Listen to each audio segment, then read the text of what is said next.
So, I've been reading about virtue ethics, and it seems like there's a lot to unpack. Absolutely. It all starts thousands of years ago with Aristotle, who believed that virtue is about developing good character through habits. Right, he talked about eudaimonia, which is all about flourishing in life. And while he has some good ideas, the world has changed a bit in the past few millennia. Exactly.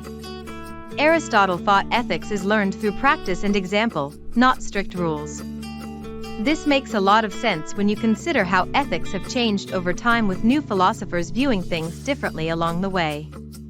And then there's the 18th century French ethical philosopher Immanuel Kant, who had a different take on virtue, focusing on duty and moral laws ethical theorists call deontology, right?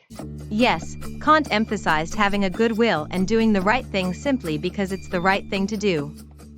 He would tell you to tell the truth no matter what, even if it meant telling your grandmother you hated the sweater she knitted you for a gift.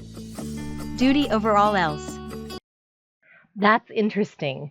But Immanuel Kant, like Aristotle, was philosophizing during a time when gender identity wasn't even thought about and basically women couldn't vote or even own housing on their own. How does modern era Rosalind Hursthouse help to evolve Aristotle's and Kant's maybe biased theories for a modern era ethical framework? Great question. Rosalind Hursthouse modernizes Aristotle's ideas, applying virtue ethics to contemporary issues like gender and family life. She also considers how duty is determined by the individual and not the society surrounding that individual.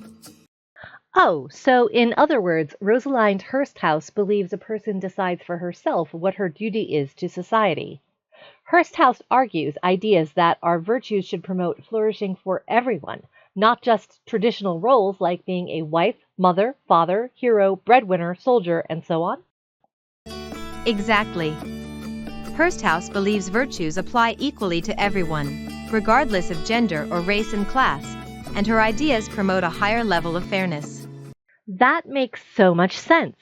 So Hursthouse might think about how a couple or modern family of any design might share the responsibilities of parenting equally, right?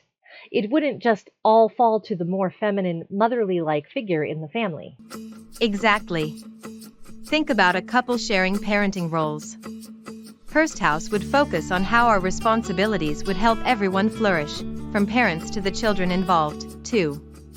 In Hursthouse world, the mom doesn't automatically have all the parental responsibilities. Instead, she'd ask what a virtuous person would do, and she'd consider fairness and compassion. So in Hursthouse's version of virtue ethics or duty and deontology, she focuses on character-based decisions that reject stereotypes and support mutual respect and shared responsibility. Exactly. For her, the right action is what a truly virtuous person, someone wise, just, and compassionate, would do in a given situation. I love that.